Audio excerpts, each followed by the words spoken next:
But welcome everybody to tonight's Talmud for Everyone Shiur.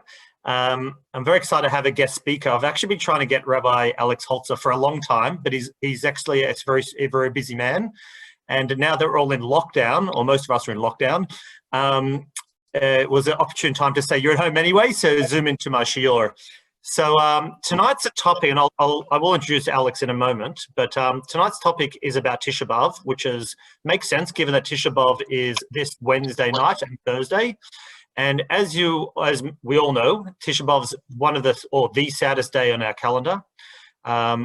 Historically, many bad things have happened to the Jewish people on Tisha B'Av, starting with the story of the spies that came back with a bad report and the Jewish people unfortunately believing them. And when that happened, God said, well, if you want to cry for no reason and believe the spies, even though I promised you a beautiful land, I'll give you a reason to cry. And throughout the generations, Tisha B'Av has been a very sad day. We've had both temples destroyed on Tisha B'Av, which is obviously the biggest commemoration, very sad loss for us. And many other, even modern day events have occurred on Tisha B'Av. A couple of examples. The English expulsion in the 1200s, the Spanish Inquisition, which occurred in the 1600s, all occurred or started on Tisha B'Av. And in fact, we know that even the First World War started on Tisha B'Av as well, which we know led to the Second World War and obviously changed the world around. So many sad things have happened on Tisha B'Av, and it's not by chance. It's really because God chose that as a day of sadness, and obviously we do hope one day it's going to change. But tonight, as I discussed with Alex about what the topic is, I'm hoping, Alex, we decided we're going to focus on some of the positives and smiling. The topic is called Smiling Through Destruction. So even though we're commemorating destruction, we'll talk about how the Jewish people survived. But Rabbi Alex Holzer is actually the head of student programs in my boys' school, Yesodei HaTorah. He's also a member of my second shul, which is Heichal, where he's a very popular speaker there and speaks a lot. He's actually a popular speaker around Melbourne. So he does a weekly, 3 or 4 minute shiur every Friday, which he sends to thousands of people around the world. And so we always enjoy that. It's always very thought provoking.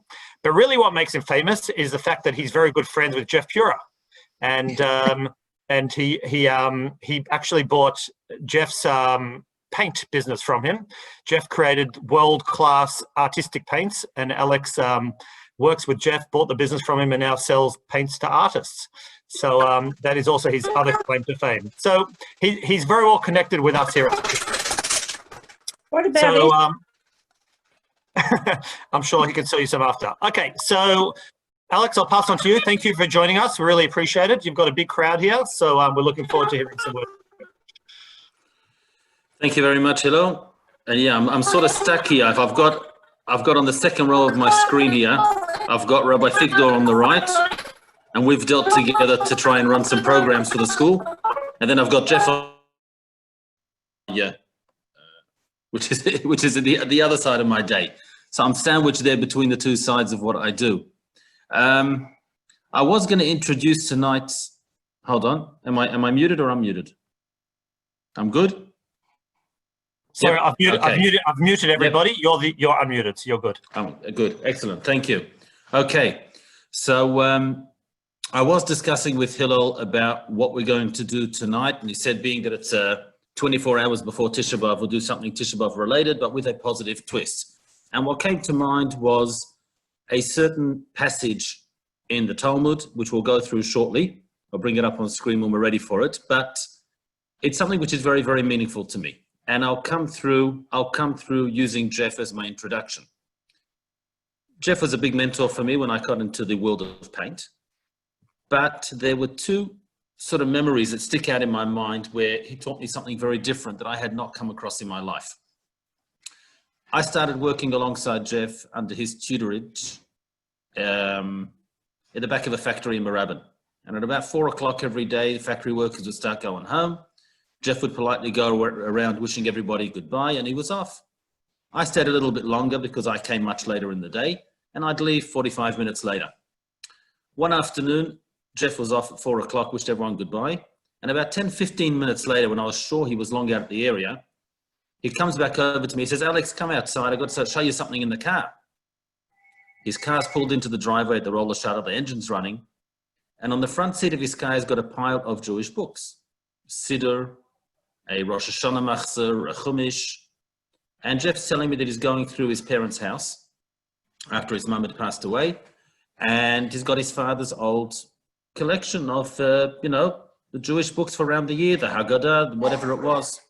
And on the top of the pile, it says, you got to have a look at this one. It was a small white paperback siddur. And he showed me the sticker or the inscription on the inside. It was from when his dad was in the Australian Defence Forces in the 1941, from memory, Pesach in Palestine, and a memento from the Australian Forces. Now, this was something very, very eye-opening to me, because as some of you may understand, where I come from, my mum's side, my dad's side, everybody is a refugee from Europe that turned up here in 1951 or so and onwards. Anything before that is not Australia. Anything before that is in their home and is the war and is Europe. And knowing a background of Australian Jewry going back and serving the country here as proud Australian troops, Jewish troops, was something that I didn't grow up with at all. So it was something that really, really was an eye-opener for me. So this passage of the Talmud that I want to have a look at tonight, which is very much related to Tisha B'Av, is something which I always associate with my grandparents.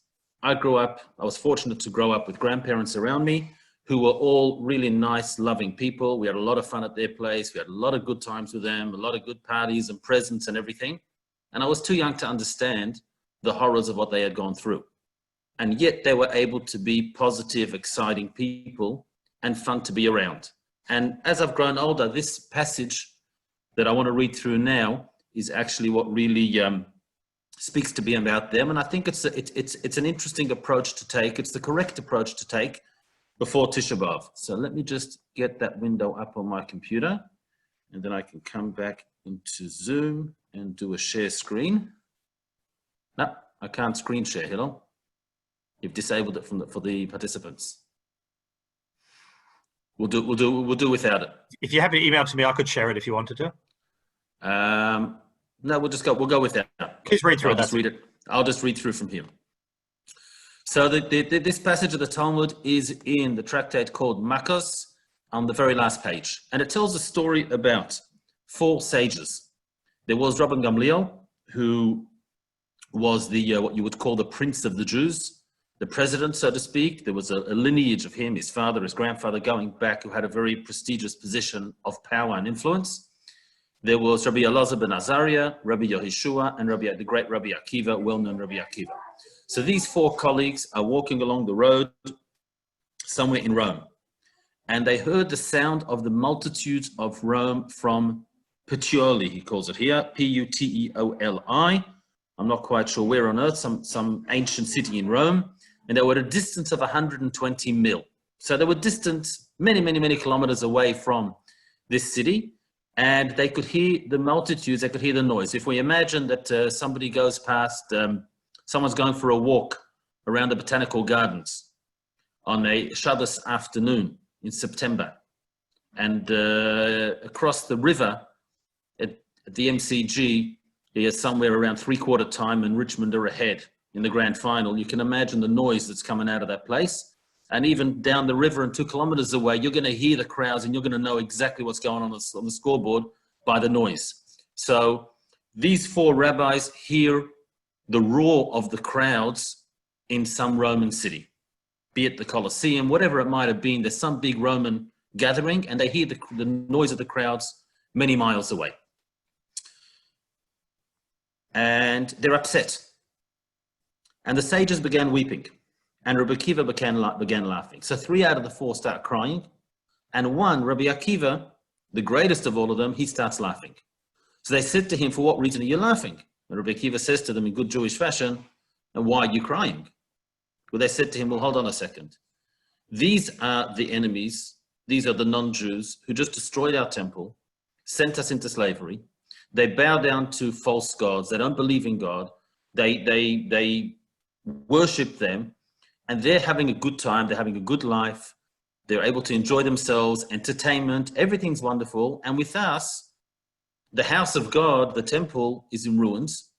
And, we should see that happening in front of our eyes. And why shouldn't we cry? Of course. What else would, what other reaction would there be but to see that, to see the enemy have just destroyed our temple and sent us into slavery and not cry? And Rabbi Akiva says, yeah, that's exactly why I'm laughing. I'm laughing because of that. I see exactly what you see, and I'm laughing as well. To quote the translation here, Rabbi Akiva said to them, that is why I am laughing. If for those who violate his will, in other words, the wicked, it is so, this is the reward that they get. They are rewarded for the few good deeds they have performed. Then for those who do perform God's will, all the more so, they're going to be rewarded so much more. So Rabbi Akiva says to his colleagues that you don't understand what's going on over here. You think that these guys have got the best of this world. They're really living it up. They've got a wonderful city. They've got a culture. They've got entertainment. They've got security. Financially, they're all doing well. And we're suffering. Now, they obviously don't have a lot in the book of credits for God to pay them back. They're not a good lot. We all agree with that. Now, you see whatever they're getting out there, whatever they've got in life is just what you get. That's just small change. Obviously, God's got much greater rewards to give for those who deserve much greater rewards. So don't just think that they have done so well for themselves. What they've done is small fry, and there's really much bigger rewards in stock. I'm not bothered by that. I don't really take into account what I see about them. I know the truth. I know that we're doing the right thing, and no doubt God's got much more to give us. That's story number one. Story number two is... Alex, I've co-hosted you in case you wanted to share your screen. Okay, no, that's all right. If we're managing so far. You're doing good, but it's okay if you want to. Okay, we'll keep reading for the moment. The second passage is the very next passage, which is the final passage of this Gemara. And this is the more famous passage. Again, the same four sages in the same era. So Rabbi Akiva, we know as a young man, was around when the second temple was still standing. He lived to well over 100. And in his later years was after the destruction of the temple. So we're talking about that exact time. These are people who lived through that generation, and they really feel it in a very raw, fresh manner. The Gemara relates another incident involving these sages. On another occasion, the same four of them were ascending to Jerusalem. So they're now back. They were in Rome in the last story. They're in the land of Israel at this time, and they're going to Jerusalem after the destruction of the temple. When they arrived at Mount Scopus, right? They didn't go to school, but Mount Scopus is a mountain. And I was doing my research on it today. Apparently, on the eastern side of Jerusalem, there is a mountain range where the famous Har HaZeitim, the ancient cemetery, is over there. And Har HaZeitim is part of a range where somewhere within that is Mount Scopus, Har HaTzofim in Hebrew. Apparently, it is the highest point in this mountain range, which is why it's got the name Sofet, Tzofim, which means scope, which means vision, a lookout. And that was the big vantage point up there, was a very strategic position. So when they got to that spot, which apparently, according to Wikipedia, when the Jews were exiled by the Romans and they were not allowed back into Jerusalem, they would go up to Mount Scopus, and that's where they could see Jerusalem and cry and, feel what they were banished from. They could look from over there and see it from there. So these four sages end up over there. They're on their way through, so they're crossing the mountains and they get up there. And scroll down. When they arrived at Mount Scopus and they saw the side of the temple, they tore their garments in mourning, similar to what happens at a funeral when someone's about to sit shiva. They tear their clothing. When they arrived at the Temple Mount, so they've entered Jerusalem, they've come to the Temple Mount, they saw a fox that emerged from the site of the Holy of Holies, inside the temple, where the site where that had been, and they saw a fox running out of there. In other words, it's all destroyed and it's all ruins. So they all began crying again. And this time again, 3 out of 4 are crying, and Rabbi Akiva is laughing again. And they said to him, what reason are you laughing? Rabbi Akiva responds the same way as he did last time, and he says, why are you crying? They said to him, what do you mean? This is the place where no one could just walk around over here. No one could do whatever they wanted. There were levels. A regular Jewish person could only come up to a certain point. A kohen, a priest, could come to a certain point. You had to be ritually pure. You had to have gone to the mikveh. There was the red heifer. There was a whole lot of procedures. The high priest on Yom Kippur had a time when he could go in, but no one could just walk around wherever they wanted. And now there's foxes crawling around. This place is just ruins. The holiness, the purity has just dissipated. We're going to cry over that. This is Tisha B'Av. We're seeing it in front of our eyes. We're seeing the ruins of the temple that we had known in our younger days. Rabbi Akiva says to them, that's exactly why I'm laughing. because we have two prophecies, says Rabbi Akiva, a little bit of a Talmudic point to just work on for a moment. He says, we have the prophet Yeshaya, Isaiah, who says that I'm going to call upon two faithful witnesses to attest. They are Uriah the priest and Zechariah the son of Yeberechiah, whoever they are. And the Talmud says, okay, so the prophet Yeshaya is calling upon two witnesses. That's fine. But if you do your research, you'll find out that the two people that he mentions didn't live at the same time. They lived 400 years apart. One was in the era of the first temple, one was in the second temple. So how can he mention two people who didn't live at the same time?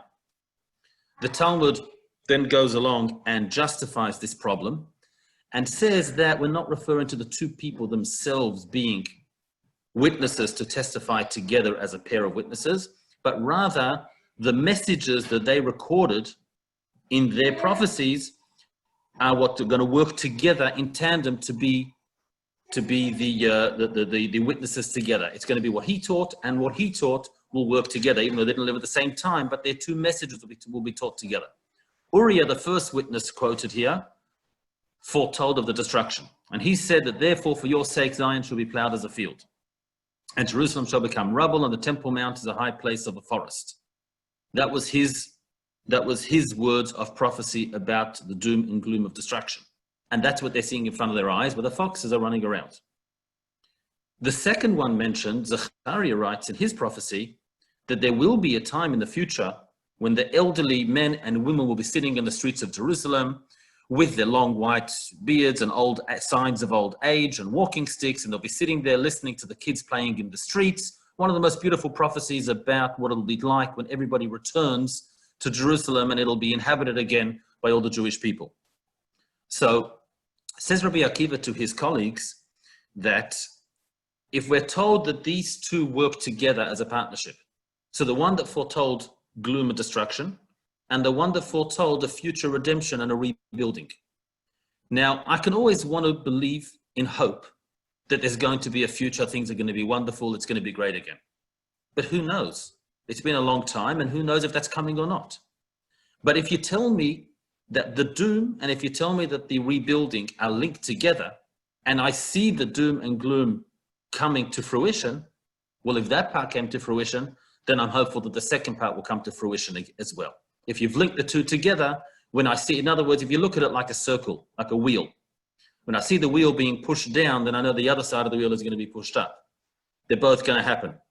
So if I see one side happening, I know that the other side's going to happen as well, and therefore I can see destruction, and I can smile and I can laugh as well, because I know that the same God who foretold this, foretold that there's going to be a bright future as well. And we're in chapter 1 now, and eventually we'll get to chapter 2, 3, and 4, and we will get to the light at the end of the tunnel. We've been told about it, and we're told about this. This one came about. We know the other one's going to come about. There will be better times. There will be brighter days ahead.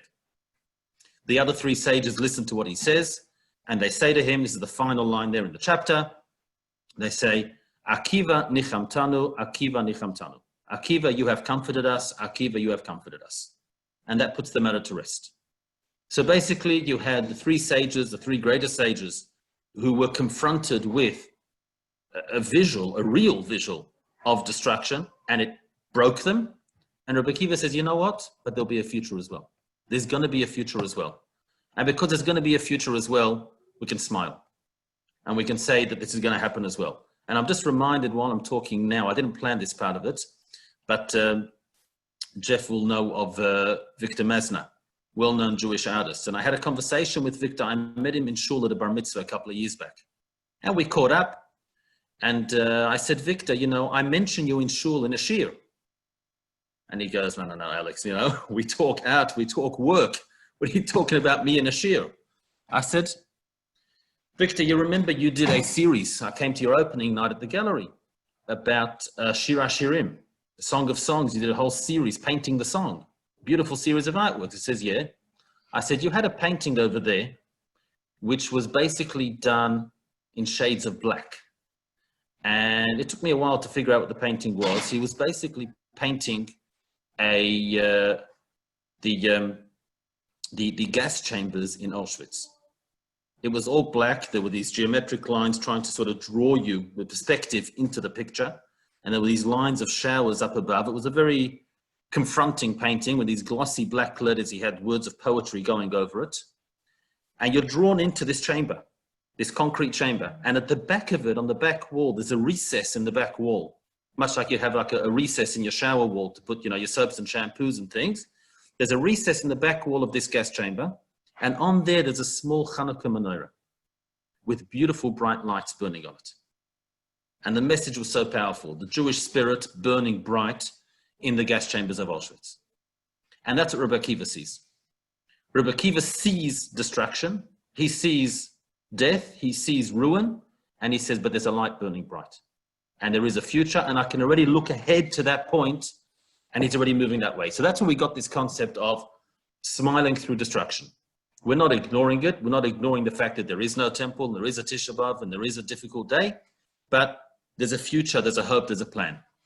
So this passage, as I said, is the way I think of my grandparents. People who went through that and came here and built a new life and were loving, fun, happy people with a good family around them and could enjoy life. It's somehow managing to balance it and find that balance between them. To know that there is a future. God foretold one, he foretold two as well. And we're moving through and we're heading towards. And, basically every day of not being back in a settled Jewish land with a temple and with everything running properly is just one more chapter done before we get to that final great chapter, which we're headed towards. And that's the smile, that's the life of Rabbi Akiva. He sees that and he's looking towards that. So there's two ways of taking this, coming off the page. That's the passage in the Talmud. And we get off that into two different directions. One direction is the halachic side of it. And the other side of it is the thought, the Jewish philosophy part of it, which obviously this is going to be very, very rich in that area. So I want to jump very quickly to a little bit of the halacha, the Jewish law here that's relevant. And where the Shulchan Aruch, where the law book talks about the halacha of Tisha B'Av and all the relevant chapters there, at the end of that section, there are two separate chapters, which are not for Tisha B'Av itself, but for the whole year. One of them deals with what is called Zecher L'Churban. Zecher is a memory, a commemoration, L'Churban to the destruction. So at the time of the destruction of the temple, the leading sage was Rabbi Yochanan ben Zakkai, and he decided to enact certain customs to make them part of Jewish culture, that from then on we're going to do certain things so that wherever we are, we don't forget the destruction of the temple. One of the most famous ones is the Ashkenazi custom that under a chuppah you smash the glass. You break the glass under the chuppah. Why? Because the famous verse tells us that if I will not remember Yerushalayim at the height of my simcha, the height of my rejoicing, so whenever it's a really happy, memorable occasion, we do something to dampen it. Because, you know what, this is not the ultimate simcha yet. It's not the ultimate joy. We don't have the Beit HaMikdash. We're not back where we should be. So whenever we have a real moment of joy, there's always a dampener there. So the Ashkenazi custom is that under a chuppah, you smash the glass. There was an ancient custom of bringing out a black cloth. Instead of the white cloth for the bride, a black one would be a sign of mourning. And then just temporarily, it would be there at the chuppah. We know before they take the chatan, the groom, to the chuppah, they take him aside into a room and he puts on the white kittel and they put some ash on his forehead at the spot where you put your tefillin, they put some ash over there. Again, the tefillin is the pride, is the Jewish pride, and here you're putting ash instead to remember destruction of the temple. Similarly, when somebody builds a new home, across from the front door when you enter the house, they're meant to leave what's called a Zecher L'Churban and remove basically around about 30, 40 square centimeters square, which is, there's no paint, there's no plaster, you remove it back to the bricks. There's a discussion in the commentaries if somebody can paint it black instead. Black, again, being a sign of mourning, and that'll do the trick. What's become very popular these days is people like to get the nice sandstone, which is associated with Jerusalem, the Jerusalem sandstone, and they'll put that in their home. And some of them will put silver lettering on top, Zecher L'Churban, or they'll arrange it in a way to reflect the kotel, or something like that. So it really artistically brings out the idea. And there's a big discussion in all the commentaries if you're bringing out the thought very nicely. Everyone who walks into your home right away feels, don't build yourself a nice home wherever you are around the world, because this is not our home. We need to go back home to the land of Israel. We need to go back when Hashem rebuilds the third temple. But we have a home wherever we are temporarily now, and we put something there to remind us that there was a destruction. There's a whole list of these that keep on going on. There was one that, for example, when a woman put on her jewelry, so if she had a whole collection of jewelry, she'd leave out one piece to say everything's not perfect. She had the earrings, she had the bracelet, she had the necklace, something was missing, to say, I don't have perfection, we're still missing something, Hashem doesn't have his home. The second chapter here in the halakha talks about what we found here in the story was that when these sages approached Jerusalem, they tore their clothing in a sign of mourning. So we're familiar that when unfortunately somebody experiences a loss of a relative, and then they sit shiva, so after the funeral, they tear their clothing, they tear kriya. So when somebody comes across the ruins of the temple, that's what they need to do. The custom is when people approach the Kotel and they haven't been there for 30 days, which is normally what happens when you're coming from abroad, then they tear when they approach there. There is also an issue about when you see the cities of Judea. So now there are three different categories over here. There is the land of Israel, and the land of Israel is in ruins, and that's okay, that's just the way it is. But then there's the territory of the tribe of Judah. Now that territory is what Jerusalem falls under. When one sees the cities from that territory in ruins, then they tear as well, and they say certain verses. However, the commentaries get very busy with this one is, if there is a Jewish presence there, if it is settled by Jews, then that's not considered ruined anymore, because the people have come back and the people have settled the land. So if the people are living there again, then it's not called in ruins, and then you don't have to tear. However, seeing the destroyed temple, coming to the Kotel and seeing the destroyed temple, that's a different story. But seeing the cities in ruins, if there's Jewish community and Jewish life back there again, that's not a problem, and then you don't again. So the question is, what happens today in the modern state of Israel? And the question is very interesting. Rabbi Moshe Feinstein, famous halachic posek from New York, he says that today you have Jews living all over the state of Israel. They're living everywhere. Therefore, you don't consider these cities to be in ruins. You've got Jewish communities. You come to Jerusalem today, it's a bustling, beautiful city with so many Jews. You don't tear your clothing for seeing the city, because that's not called being in ruins anymore. Rabbi Shlomo Zalman Auerbach, who was Hillel's rabbi when he studied in yeshiva, lived in Jerusalem all his life, a native over there. He says, hold on a second, let's take a look at what modern day Jerusalem looks like. You go to Jerusalem today, and even when you go to the old city, and even when you come to the Temple Mount itself, you pass by many churches, many mosques, many Christian holy sites. And he says, and the Jews who live here have no control to say, hold on a second, those things don't belong in a Jewish city. This is a place where the temple was. This is a place where the priest was. This is a place where King David was. This is not, the church of the holy whatever. So he says, you see that there are other cultures that have a claim to the land as well, and we can't move them away. So you cannot, although there's a beautiful Jewish presence, it's not clearly just purely a Jewish presence. And therefore he says that it could still be considered that they are, so to speak, still in ruins, because it's not fully settled by Jews. There were other Israeli rabbis who said that whatever happens today in the state of Israel, there's always the court of public opinion, which is the most important. And whatever you do, you've got to watch out that the media around the world don't jump up and down. So that the government may be a Jewish government and Jewish settlements in a Jewish land, but at the end of the day, their hands are tied by whatever the rest of the world are going to say to whatever decision they make. So yes, they have autonomy over their land, but their autonomy is still somewhat subject to others. It's not really full autonomy. So that becomes an interesting discussion. What is the status today? So now Jerusalem, they seem to hold, Jerusalem itself is a beautiful built up city. Modern day Jerusalem is not the discussion because that's not ancient Jerusalem.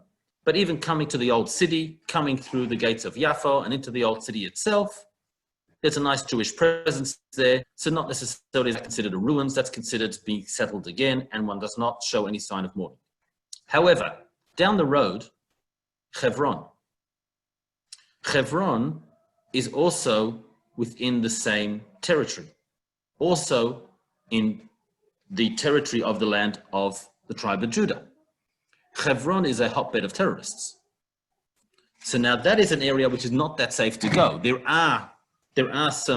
is some Jewish presence there, but not quite in control of the city. So where you have an area where the Jews are afraid to go, that may be considered that they are not autonomous in that area and that is not rebuilt. And that's an interesting discussion of what happens over there. So those are the two sort of halachic sides that come out of this passage.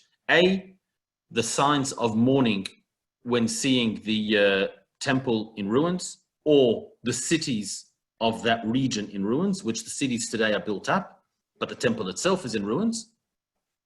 And the second side is the other commemorations of mourning which were enacted for all year round, such as the smashing of the glass under the chuppah, and leaving a square unfinished in one's home to show that God's home is not there, so therefore we don't have it either. There's a well-recorded story, somewhere probably in the 1920s, in the old city of Jerusalem. There was a leading rabbi at the time, Rabbi Sonnenfeld, Rabbi Yosef Chaim Sonnenfeld, a European rabbi who migrated to Israel, and was the chief Orthodox rabbi there at the time. He got a visit from the chief commissioner of the British during the era of the British Mandate, and the chief commissioner, the high commissioner, decided to come and visit this rabbi. Now, Rabbi Sonnenfeld wasn't really looking for the visit, and the British commissioner wanted to come and visit him. So he lived, as it is in the old city, very, very, very basic. And the people around him tried to tell him that we should dress things up. You know, you're receiving a dignitary over here, somebody special, you've got to do something to make it nice. And he's like, look, he decided to come and visit me. He'll visit me the way I am. And if I invite him, I'll make sure that I rise to the occasion. But he decided to see me. Well, he's seeing me in my true colors. Sure enough, the whatever he had there, carriage pulls up in this little alleyway, and there's police on horseback accompanying him, part of the entourage, and the rabbi comes out of his home, and the chief commissioner walks with him, and they step down some stairs into this sort of basement type, cold, dark, damp Jerusalem apartment. And the high commissioner kind of says to the rabbi, it's like, you know, couldn't you have found yourself a nicer sort of place than this one over here? That's all you could find around here? Rabbi Sonnenfeld had a real serious look on his face and didn't get involved in any small chatter. And he walks over across the dining room to the window. And he opens up the shutters of his window, and you get a view from his apartment out onto the Temple Mount. And he turns around and he says, so long as my God's home looks like that, I don't need to have much better either. That was living the idea of something to remind us all the time that, you know, God's home's not there. Thank God we have a good life and we keep on praying for it, and we want to enjoy, to be settled and calm and healthy and well. But there should always be something around to remember that God's home is not where it should be. And we just have something, there are customs around for that purpose, purely to make a point of that. Going back to the first story. The first story is that they were walking around in Rome, and they heard all this noise of the Romans gathered together at some event. And they hear this noise, and they're bothered by the noise, that how can it be that those who caused so much harm and suffering to the Jews should be enjoying themselves? And Rabbi Akiva says, no, that's okay. I can smile through that. I can see beyond it. That's just child's play. That's not the real stuff. The real deal God's got in store for us. And I can look at that and I can smile. There's an interesting explanation for this as follows. A little bit deep. but it sort of gives a different perspective on the world.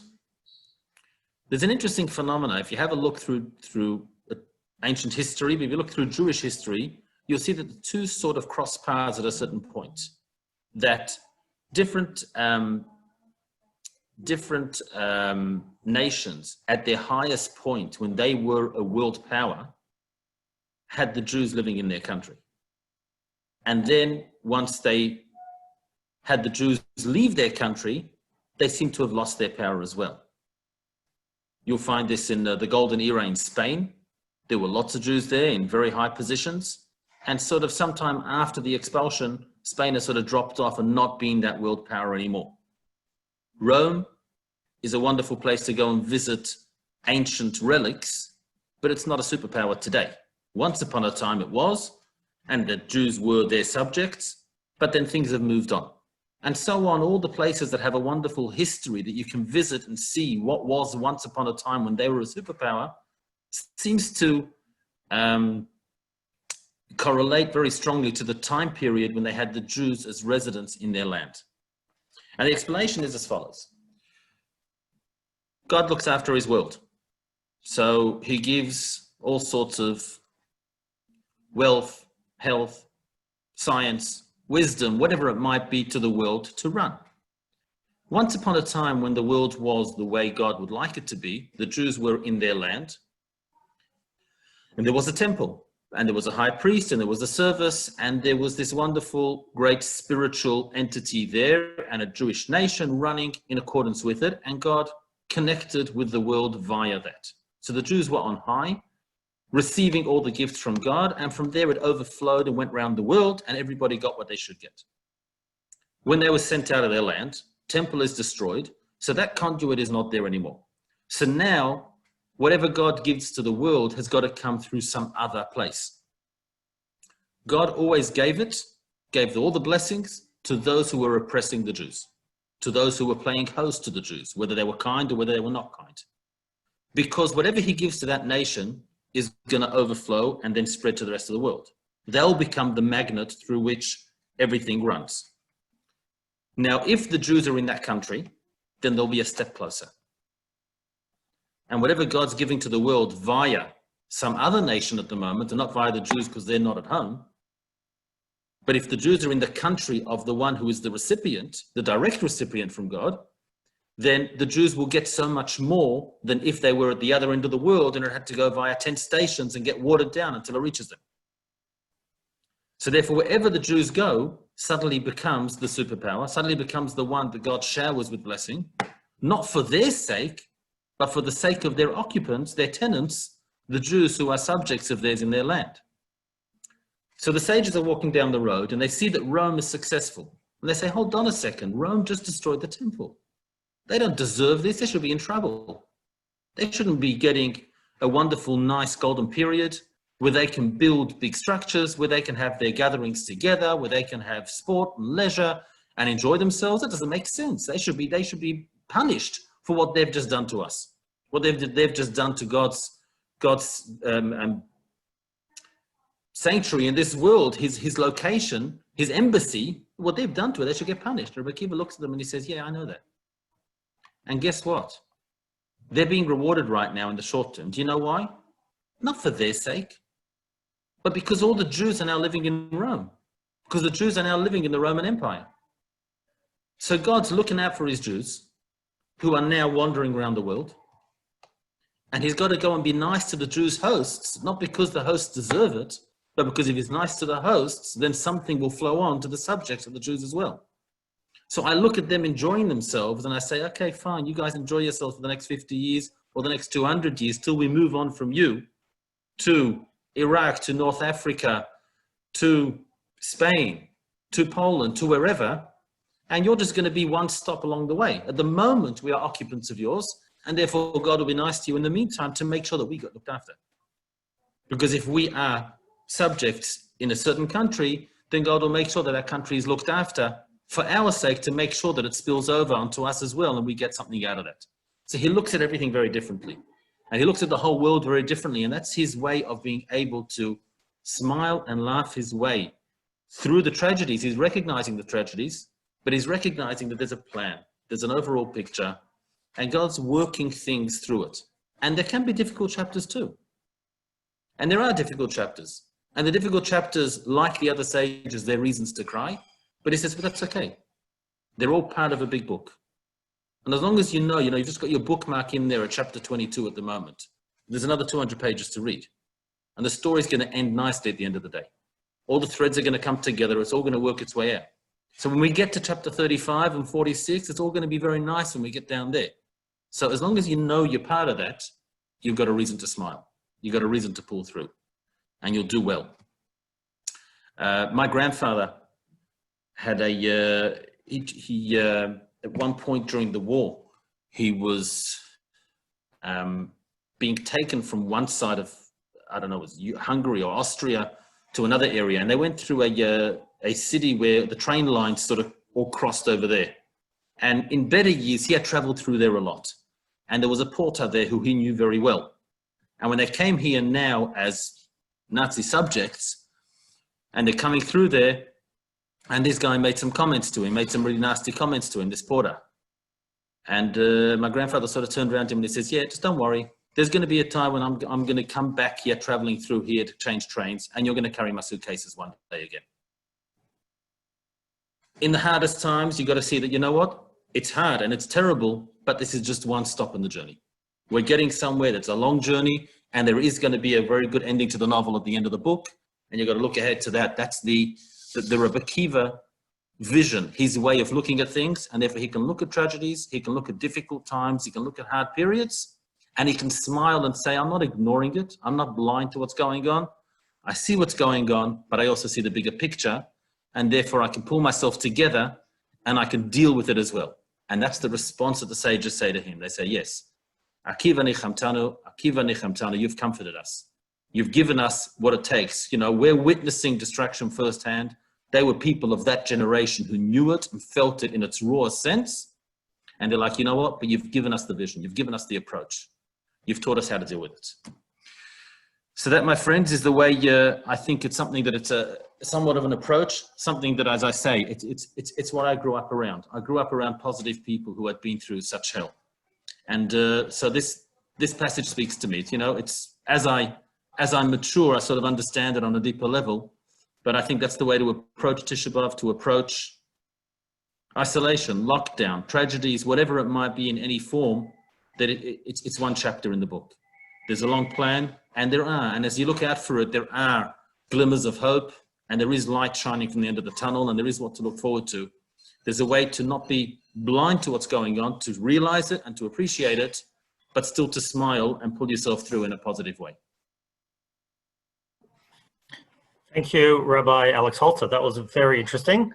I enjoyed how you took the Talmud passage and made it practical in terms of what we do today. The chuppah, where we break the glass, because, the rabbi always says things like that, but we never actually internalize it, that it's really connected to the temple. Like, we're really sad about that.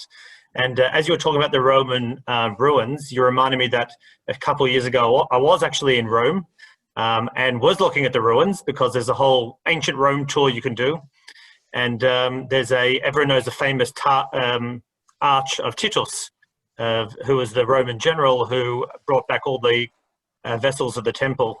And there's a famous story. I thought you'd say it because it was a perfect opportunity, but you left the good bits for me, I guess.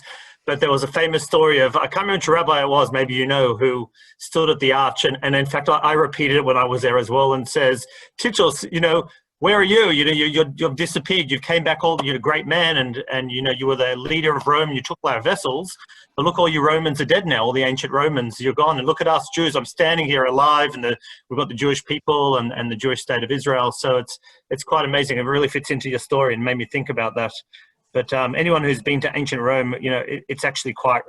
Been to Israel as well. You see the ruins, but when you talk about the story of Tisha B'Av with Roman destroying it, and you see it in real life. And part of the tours, they showed you where they kept the temple vessels for a while over the time. But I really enjoyed how we can think positive about it. It's almost like being in lockdown and knowing there's an end to it. Same thing with Tisha B'Av. We are sad, but you're true to your topic, smile through destruction, and we know there's a future where we will head to the positive. But and thank you very much for joining us. I know you're busy, and really appreciate you zooming into our shiur.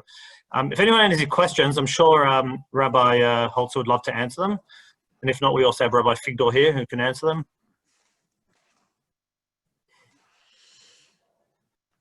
No questions. Okay, that's good. It's a good sign. Well, thank you very much. Oh, is that a question? Paul, you got it. Paul, you're not coming through clearly. Paul, you've drunk some helium and it doesn't make any sense. Paul, it's not working. Okay. Don't worry, we'll improve the quiet for Rosh Hashanah. He'll be back to normal then, you hope. But do you want to type your question, Paul, into the chat? Maybe that will help. We can't hear you properly. Is that going to work? That's a good echo now. Oh, there you are. Go for it. Paul, you sound good. You sound good now. Okay, I'm using a different microphone. That's perfect. Chuck the other one out. My question goes, we've had two prophets who said we're 400 years apart. One said that we would have the destruction of the temple, and the other one said we would have the resurrection again, and we'll be able to come back. Are there any more prophets, maybe another 400 years' time? And are our lives maybe not continuously on that wheel, where you said when the one side goes up, the other side goes down, and it comes up again? You painted that picture. So is there anybody around who can prophesy what's going to happen in the future now?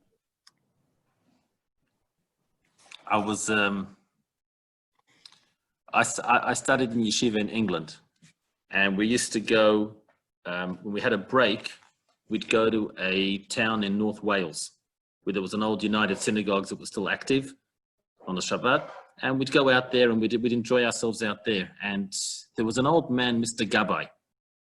Mr. Gabbai lived out there in Llandudno, and he would come to shul every Friday night, and the English shul service is very, very traditional, and they all know it everywhere. They all sing the same way.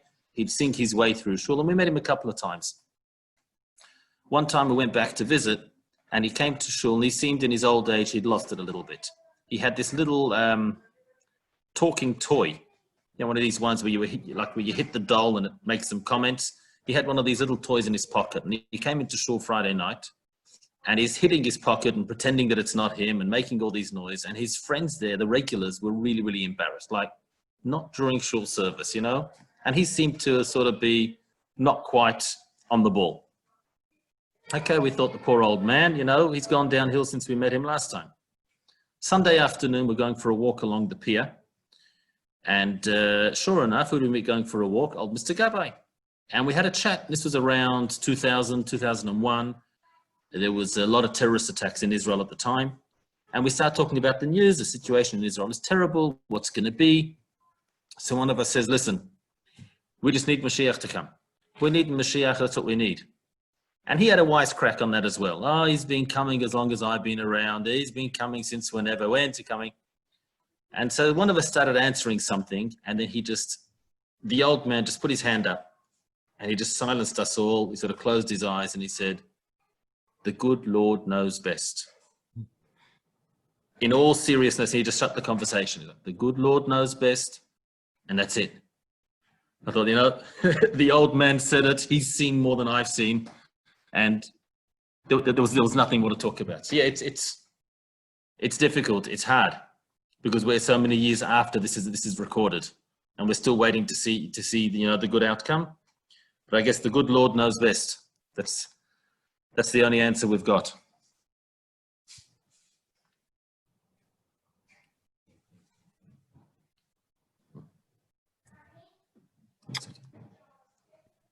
Thank you for that question. That was very good. And to answer the other part of your question, unfortunately today we do not have any prophets that can help us along. And I think that's one of the sad things about the destruction, which was in those days when we were unsure about life and things weren't going right, we went to the local prophet, whoever that was at the time, and says, you know, can you help us? Tell us what to do. He says, sure, you can, you know, fix this part of your life and that part of your life and, you know, say a few Tehillim, whatever advice he gave you, and then you could sort of, learn to change things around. But nowadays we don't have that clarity, and that's one of the big things that we're missing. And as Alex has said, the good laws knows best. That's all we can sort of rely on. We know that he's looking after us in some form or shape, and that's really what we look forward to. But thank you very much, everyone, for joining. Thank you, Alex, once again. It was really enjoyable. As I mentioned last time, the next shiur will be on the part B of the secrets of the alphabet, of the Hebrew alphabet. And then we have some exciting shiurim coming up as well. Look on our Facebook for the events this week. We've got the Tisha B'Av service I think we're running, and our Wednesday night. And on Facebook or Zoom, I'm not sure what it's on. And we've also got our, obviously, Friday night and Motzei Shabbat services back to normal. So all the very best. Good night, everybody. And fast well over Tisha B'Av, Wednesday night, Thursday. Thank you. Thank you. Likewise, thank you very much.